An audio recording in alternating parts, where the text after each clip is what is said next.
My guest today is Matt Teel. Matt is a financial advisor, a coach, a best-selling author, and professional speaker. He does it all, folks, but his specialty is providing comprehensive insurance strategies. Matt is here today to talk about life insurance and how to bring forth a holistic plug-and-play strategic outline for insurance strategies and help with discover, design, underwriting, placement, and service for clients and business partners alike. Lots of great information in this episode. I'm Paul Blanco, and this is Small Steps, Big Wins.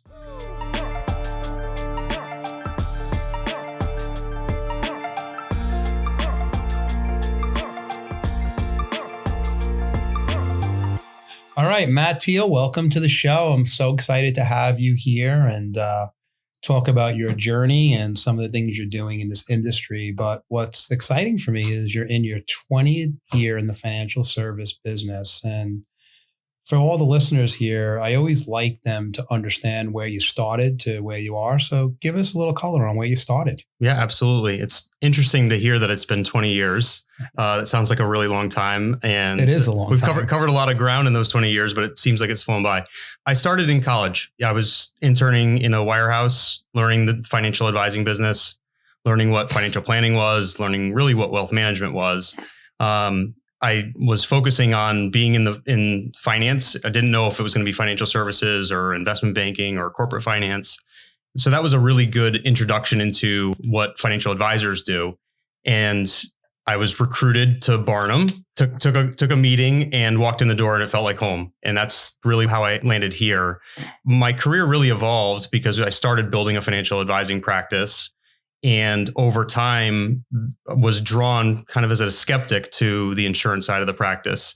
And I like to use that word skeptic because I was really apprehensive about going to a place where insurance was a prominent part of the environment, was a prominent part of the conversation that was happening at the client level.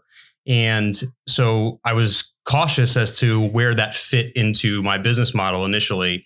And I think that's a really important backdrop because I had to prove to myself internally that it fit for clients, that it made sense for clients, and that it was a really valuable element of overall planning. Well, it's interesting that you said that, knowing your career very well. I never knew that story. And when we fast forward, you started becoming a life insurance wholesaler / specialist. As I saw the industry changing, you did that for advisors. So, but you had already experienced that. And so what happened when you were a skeptic? What clicked and what made you think that, oh my God, this is good stuff? Yeah, I had to come to it on my own. So I'm a pretty intellectual person, pretty analytic. And so I think through the process of financial planning and doing financial planning with clients, learning about their goals, their aspirations, their dreams, their concerns, I really had to understand that insurance played a really vital role in basic financial planning,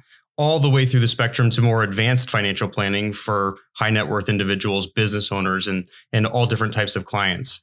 I think the point you made about working with advisors, it was really critical for me to come from that perspective, because the reason that we transitioned into my role into wholesaling or working with advisors with their clients is that most advisors, even in our organization, were really focusing more and more on wealth management. And part of the challenge was that became the primary modus of what they were doing in terms of the planning with their clients.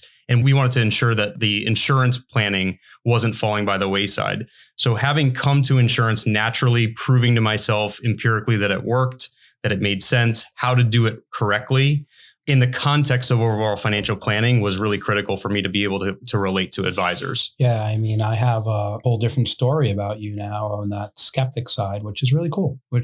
So you were a financial advisor for about 5 years. Yes. And then you went into more of this specialist wholesaling role. And the insurance business is confusing. There's a lot to it. And what was some of the first things you did when you got into that role? Yeah, well, I think the confusing part of it, candidly, is probably a big part of the draw for me. I think that what made me passionate about going into the insurance side of the house was that insurance is probably one of the more misunderstood and misapplied elements of financial planning. I agree. And so I kind of try to embrace the mission of changing the perspective, both with clients, but also, and this is increasingly true now today, with advisors around what quality insurance advice means, and how it should be deployed in the context of a financial plan with clients. And so when I started having conversations with advisors around the type of work that they were doing with their clients. It was radically similar to the conversations that I was having with my own clients immediately before that. So it was a pretty easy transition into doing this similar type of work, just showing them how we had been utilizing insurance as a tool in a financial plan with a client and really, generating great results with it. So let me ask a question. When you think of the word wealth management is a big buzzword in our industry today. And when you think of people building big books, and obviously the market's been very different the last couple of years, is it hard for the advisor to be all things to all clients? Is there a lot of them that are really effective at that today? Or do you think that the model that you're building and what you're doing for FAs is really the future of our industry?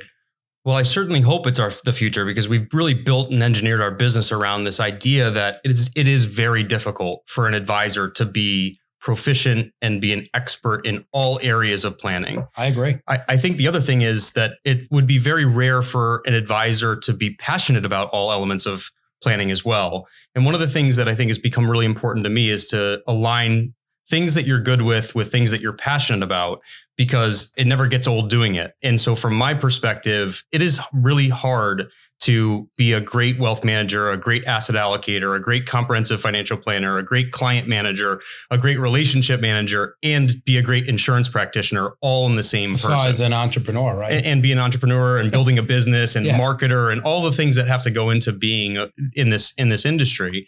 And so from my perspective, I think that there is definitely this shift towards specialization, and advisors and advisor teams have a decision to make. Do they have someone or a team internally that they can rely on, that they can integrate that element of planning? And in my case, it's insurance. Or does it make sense for them to outsource it with a practitioner and a team and a business that understands what they do for a living, the way that they interact with clients, the type of planning that they do, the type of challenges the clients are going to have, the types of, pushback and objections that they're going to get from clients, and make that a seamless and integrated part of their overall practice. Yeah.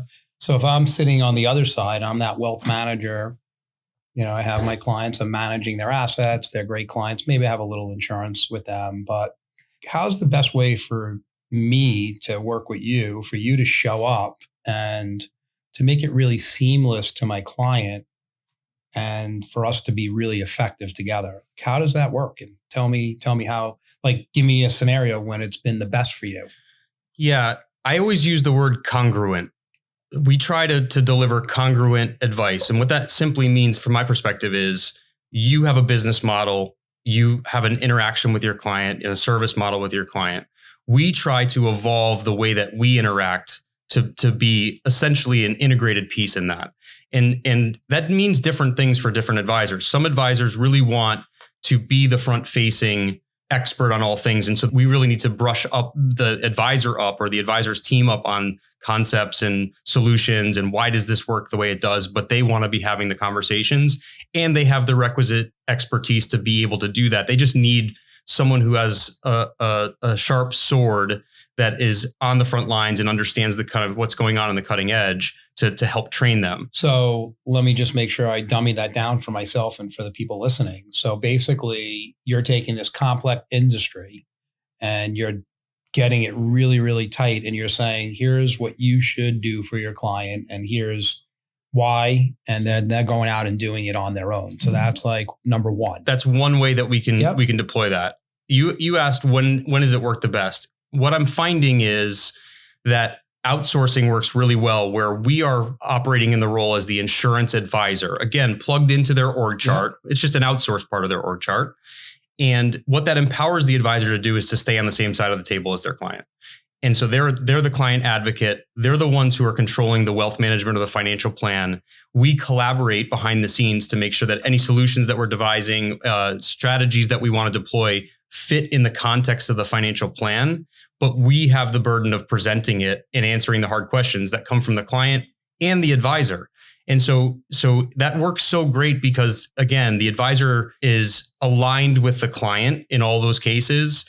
And really, in the client's eyes, they continue to be their advocate, their trusted advisor who is vetting out any strategies that are deployed. And ultimately, what works so well there is that the trust that the client has in the advisor is ultimately relayed to us because of the trust the advisor has in the work that we do. Well, it's interesting. As you're saying it, I'm thinking about a medical practice, right? Where you go in and you need to have your knee fixed. And they say, well, I'm going to give you this generalist versus your generalist refers you to the knee guy.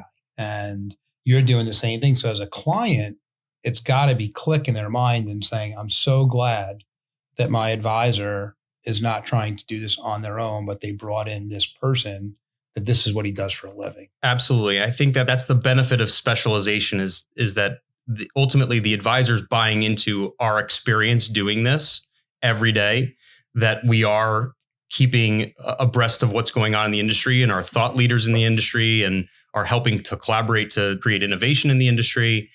And we do this type of work every single day. To use your analogy, you go to the knee guy because the guy does 8 knees a day, right? That's what we do. And it may not be complex. It may be basic, and that's okay. But we know how to do everything from the basic stuff, blocking and tackling, all the way up to the more advanced strategies that are cutting edge and maybe only fit a small segment of the advisor's population that they won't deal with on a daily basis. Yeah. I'll come back to another question, but let me ask this. When you said we, so, we jumped ahead pretty quickly here, but tell us about your team. Yeah, I think that's a key. Learned a lot of that from watching you build your business, is that you have to surround yourself with really talented, passionate professionals who do the right thing. And so we've built a business over the last number of years that really looks and feels a lot like a traditional brokerage general agency, but is much more bespoke white glove. And so we have a full team of case managers, case designers, underwriters, product specialists, industry specialists in different disciplines that are really meant to align behind our deliverable and create value for the advisor in their interactions with their clients. Which is amazing. So you have so many different people interacting sometimes with one client or one advisor who's a client too. Absolutely. And I think that it's a microcosm of what I said before. I can't be an expert in everything. And recognizing that early allows us to say, I'm not going to be the subject matter expert in this particular discipline, but that's something that we run across all the time. So we really need someone that is passionate and an expert in that area as part of our team that can fill that role. And ultimately the collective of that knowledge is borne by the organization in totality. And I'm sure from an intellectual capital, it probably helps you a ton and them a ton, having each other to bounce things off of and share things. So it's almost like a think tank that's ultimately giving the end user a better experience. Absolutely. And that's one of the more gratifying things I think that I've always found about this industry. Again, for me, ultimately what drew me to this was I'm a lifelong learner. I love to learn. There's always something new that we run across in this business that we have to become an expert in, or we have to develop expertise in, or develop a market for. And so for me, that's really thrilling to always know that my day tomorrow, I might know something radically different than I thought I knew today. And the business might take me to a place that I didn't even realize that it would take me to. Yeah, it's interesting. That attracted me to the career too, being learning every day. But some people struggle with that because they want to make sure they know everything, and you can't, especially in the insurance space. It changes so rapidly that there's no way you can know everything. So I love hearing that about you. So let's talk about that. Like 2022, 2023, lots has changed from 2003 when you came in. So what's going on in the industry, but in the insurance space, and what are you seeing right now happening? A lot. The insurance space is, I think, accurately been described as a very sleepy and stodgy industry. COVID made a lot of changes that the industry has been talking about for a number of years, especially on the technology front. So the first area that I would talk about is technology. Technology, innovation, and insurtech is absolutely starting to percolate in the industry. It has actually been for a number of years, and it's really accelerating now. So things like advancements to underwriting, which up until COVID, the underwriting looked exactly in 2019 as it did in 2000 and 1980. Well, they got forced to make changes. Exactly. So we would go to these industry conferences and they would talk about how innovation in underwriting was coming. And for 10 years, I heard the same story. And then all of a sudden in March of 2020, the companies had to either implement or they were going to go out of business, because for the listeners that haven't purchased life insurance, it typically involves someone coming into your house, sticking a needle in your arm and asking you a bunch of questions. Well, no one was letting any strangers in their house with needles in April of 2020. Sure. So it was a choice even with a mask, right? Even with a mask. Yeah, exactly. Too close for comfort then. So the decision for the industry was, we're either not going to get any business this year or we need to evolve rapidly. And so what we've seen is underwriting is dramatically different today than it was even 3 to 4 years ago. So that's a space that we've seen just very, very rapid change, and I think lasting change. And so the advent of technology will improve underwriting speed, underwriting friction for clients, what they have to do, and algorithms are now being used with data that's available, that risk scoring can be utilized instead of some of these traditional tests. So that's a big area. The interest rate environment drove quite a bit of specific planning. So there was quite a bit of premium finance life insurance became very popular. We still do quite a bit of that in the right space. It's an evolving area because it is somewhat interest rate sensitive. So that's a place where we saw a massive run up in implementation, and I would say a number of, I hate to refer to them as weaker players, but weaker players enter the space not really understanding how to do it correctly. Well, I was just going to say that when you're in that environment and you don't know that stuff, it's more of a reason that you need a specialist. Absolutely. And a lot of what we do is we work with advisors who show us proposals that their clients are being pitched. And they say, is this going to work? What should I be telling my client this? So we do, that's also a fun part of my job. I get to see a lot of very good, solid planning. And I unfortunately get to see quite a bit of presentation work that's being done by others that I think leaves a lot to be desired. Well, it's interesting that you say that. So you have a major advantage because you're seeing so many different advisors and you're working with so many different people that you're able to learn the good stuff, see some of the stuff that's not proper planning, and share that with your own client, which could be an advisor. Absolutely. We've always thought it was incumbent on us to try to distill best practices that we see and deliver those to advisors. Here's what we're seeing. We have a finger on the pulse of what other practitioners in our space are showing to their clients. So your client may see something like this. Here's how you react to it. And in our engagement with advisors, many of them specialize with very particular types of clients, and they've asked us to almost build playbooks for them. Here are the things that are probably going to go in front of your clients based on who they are, what demographic they are, who's trying to approach them, just so that they can be informed about how to deal with that as an advisor. Because again, really, we're working with the client's trusted advisor. So they are the first line of defense when something comes up that the client wants another opinion on. And so for them to be informed is really important for them, because they of course want to look like they're knowledgeable and they understand what they're looking at. And that's even more reason for them to have someone like you on speed dial, because they don't have to figure out what to do then and waste hours and hours of research. They just pick up the phone. Absolutely. Or someone on your team. Because chances are we've seen it. And if not, we see new stuff all the time. We have I think an appropriate frame of reference that we can digest and distill what is this that we're looking at that maybe is a variation on something that we have history with, and give them an objective opinion as to, is it solid? Is it not solid? And then I think probably every bit as much in importance, talk to them about, okay, this is a good strategy in a vacuum. Does this fit for your client? Because ultimately we want to make sure it ties back to the financial plan and all the other work that they're doing. Well, I think for everyone listening, I think that's a critical thing. I always try to use the analogy of, you bring your car's not running good. You bring your car in and you think it's, maybe your oil light's on, and they say, they don't even look at your car and they say, oh, you need this.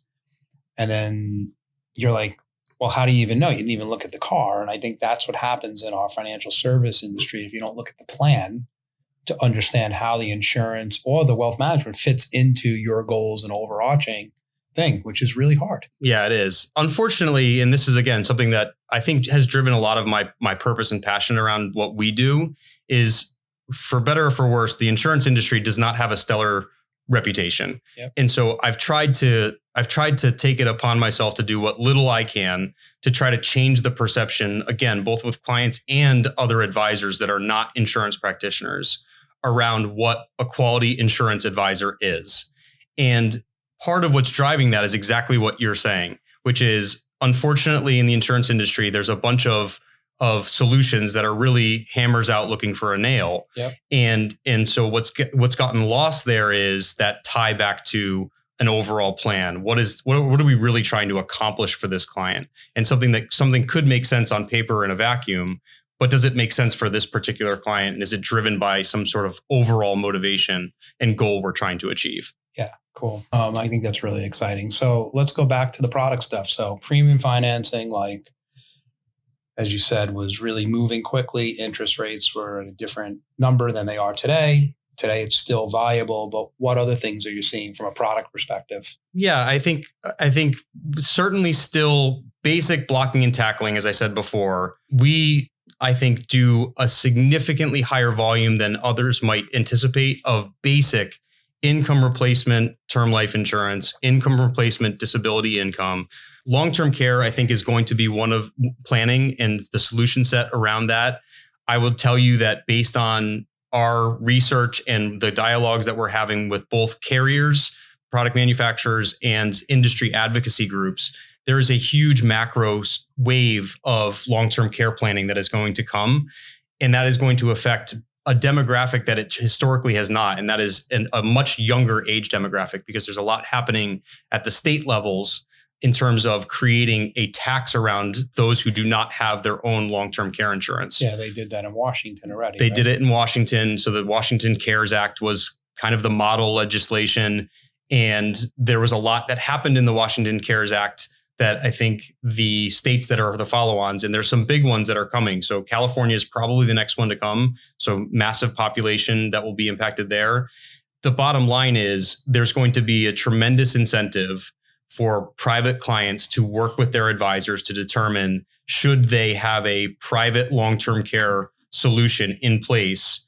And there likely will be a very significant tax motivation in order to do that planning. And that conversation, which typically happens with 55, 60, 65, 70-year-olds, is now going to happen with 25, 30, 35, 40-year-olds, because the tax will not care what age you are. Wow. And if you think about it, if there's an income tax component to it, the younger I am, the bigger the tax ultimately will be, because I have more years of income that it will be levied against. Fair.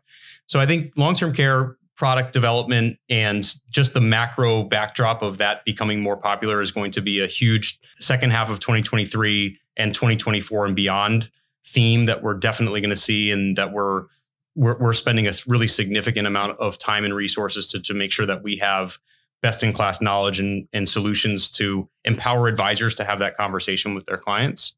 At the top end of the market, private placement life insurance kind of been in the news a little bit. A more strategic use of life insurance is absolutely in the dialogue. It's very much in the dialogue with us because we are working with primarily independent wealth managers. And so there's the advisor that's controlling the assets is definitely attracted to the strategic quality of that asset for a particular client set. But I think that at the end of the day, what's consistent with now versus in the past is clients care about their families. They care about their businesses. People rely on them. They rely on their income. And so it's okay to have really basic conversations around really quality, sustainable planning using products that have been around for a while, like term insurance and whole life insurance and those sorts of things. They still make sense today in the new world that we live in. Pretty awesome. So I want to go back to your curiosity and your challenging of the insurance industry. But let's talk about a brand new advisor coming in. I know a lot of them I always used to ask the question if you have to be on the investment and income side or the protection side, right? And they all want to be on the investment and income. And I would always say that the protection side is your responsibility. And someone like you gravitated to that dialogue, right? Well, I was like you. I gravitated. I love the conceptual part, the fun of packaging insurance up. So we get a 23-year-old young guy or young lady off the campus that feels that way. What should they do to like get those skill sets? Like, what did you do? And I'm sure today's different 20 years later, but what should they do? Yeah, I think what's probably makes it a little bit easier now is that you have better access to information. So you can certainly brush up on conceptual information that has swung into a really interesting place because we have quite a number of practitioners who are what we call TikTok salespeople who are showing strategies on TikTok and on Instagram and YouTube that maybe you don't want to learn those, or it's good to learn it for context because you may run into it. But I think that if you have a thirst for knowledge, the great thing about the world today is that you can absolutely go access that information and brush up. I think that going back to kind of the fork in the road for advisors, where I'm being pulled maybe to the wealth management side or pulled to the insurance side.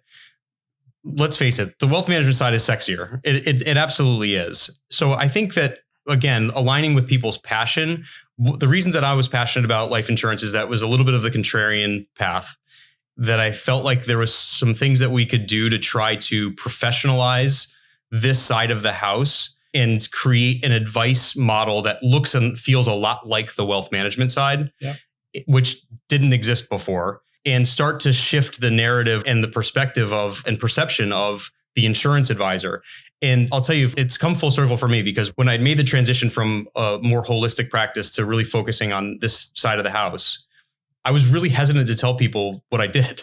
And now I say it proudly, right? And so I think that I've really embraced it because I think that when I talk to advisors who are fabulously successful doing primarily wealth management and financial planning, there's a level of respect when they're talking to someone who has a commensurate level of experience and expertise in a parallel field. And I think that what's evolved over time is that there's such a huge opportunity for new advisors to focus on the insurance space because there's been such a huge explosion of wealth management, especially independent wealth management and migration out of the wirehouse world where they don't have resources available to them to do this. And I think there's a general recognition in the marketplace that their clients need insurance. They benefit from having a dialogue and having a trusted partner that they can rely on that will give their client objective advice, tell them when their portfolio of insurance that they've accumulated over time is perfectly fine and that nothing needs to happen to it, or conversely, tell them that there's problems with it and we know how to solve them. So I think that there's a tremendous opportunity for new advisors to embrace insurance as the focal point of their practice. Well, I'm thinking about what you just said. And I think, if you're listening right now, there's two actions you might want to take. One is if you're a wealth manager and you're not really focused on the insurance business, you should be reaching out to Matt to outsource to him or someone on his team or someone like him. Number one. But number two is 300,000 financial advisors. And my guess is 200,000 are probably more on the wealth management space, maybe even more. Every bit of that. Right. So if I'm a young advisor and kind of what you did, you had the foresight to do that way back after 5 years in the business. And you don't even have to go look for clients. You have to go look for advisors and they become the force multiplier for you if you have the skill set. So if you're out there and you're like, do I want to be a wealth manager? Do I want to be on what side? Think about what Matt did. He saw an opportunity in the white space, and white space that has more people going that way. And the amount of, we keep hearing the baby boomer wealth, but the wealth's just going to keep going. And there's so many more things to know on this side. And if you're a lifelong learner, what a great career path. Yeah, absolutely. And I think there's also an element of you could even hyper specialize. I'll go back to what I was saying about long-term care. There's so much available opportunity coming in long-term care planning, which by itself is so complicated and state specific that it requires deep expertise individually to be a good practitioner in that space. A new person could come in and focus just on long-term care planning and build an incredible career being a subject matter expert in that one silo of the insurance side of the financial planning house. Well, yeah, I agree. And it's interesting. I don't think people think of that opportunity because 15 years ago when products, whenever it was, when long-term care came out, there was lots of people that became specialists. And you don't hear that today, but they're not seeing where the puck's going. Yeah, absolutely. Well, I think that what's different now is there's the classic carrot and stick. The states tried to create a little bit of a carrot motivation to do long-term care planning through partnerships. Now they're going to use a stick, which means that if you don't do the planning, you're going to pay money to the state for not doing it. So I think that we haven't had the backdrop that we have now currently in order to engender significantly more momentum in that space. Yeah, it's amazing. So Matt, you think about you're a young man, you're just getting started in this business. You're 20 years, but you're a baby. The knowledge you're gaining and what you've learned over these years, what's next for you? Like where do you see this going? Yeah, it's a good question. I think, and this probably ties a little bit back to my comment about having such tremendous opportunity for young advisors. We have more opportunity at our fingertips than we can possibly execute on. And so we really need advisors. So I think scaling is something that I think a lot about in terms of being able to take what we've built more to a broader audience and to a bigger population. And so I think that 5 years from now, we're going to try to grow this and really embrace whatever the new normal is in the insurance world and candidly try to lead some of that development.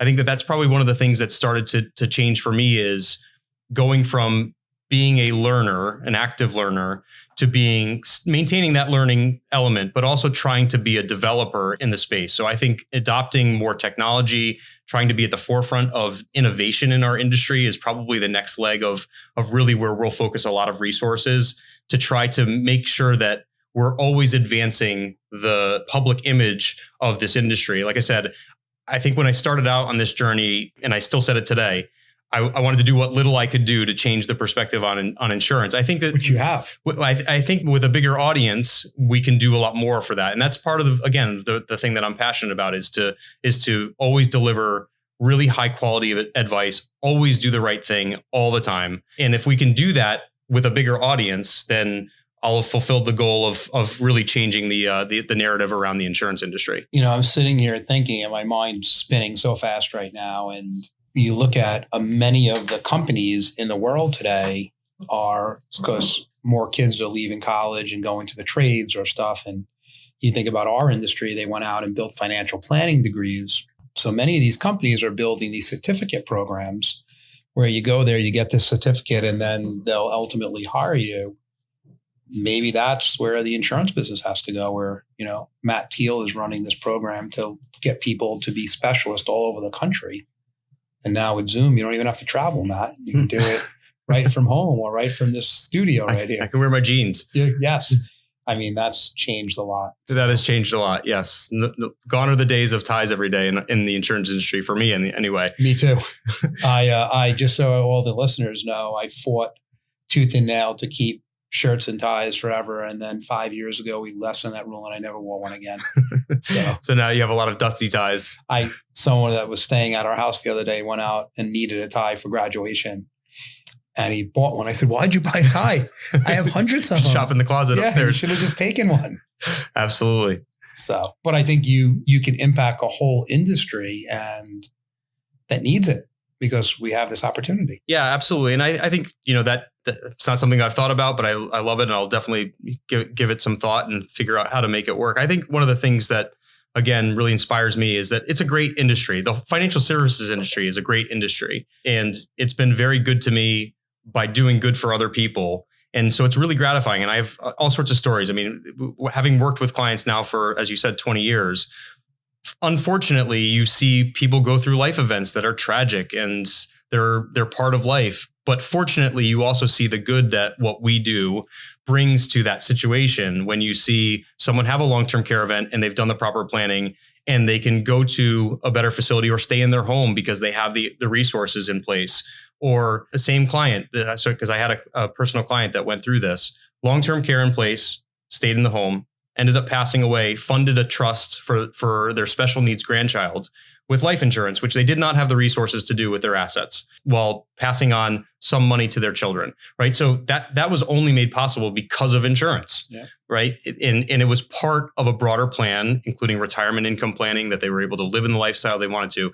So again, I think it's just a microcosm of the good that can be done in this industry. And so, we're trying to bring that good to clients, but now the way we're doing it is we're bringing it to clients through their advisors.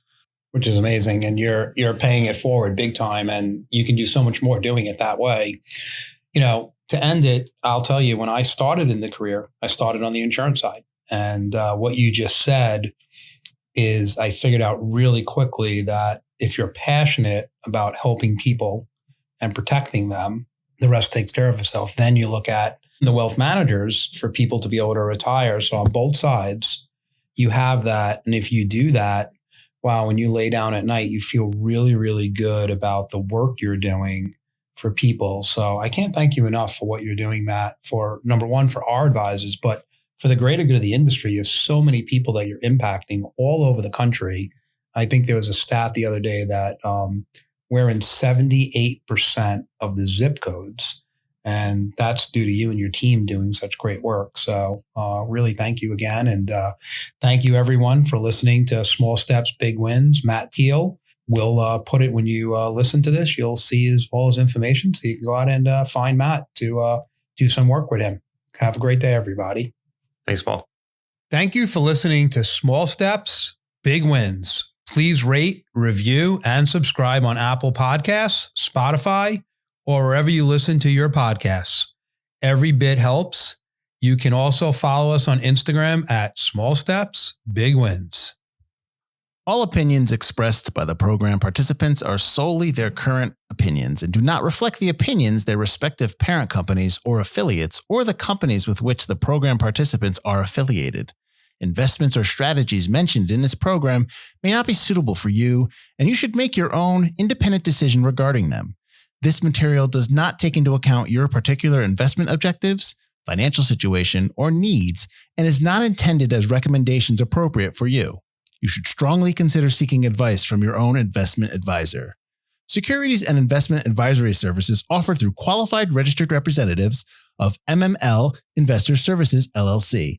Member SIPC, 6 Corporate Drive, Shelton, Connecticut, 06484, telephone number 203-513-6000.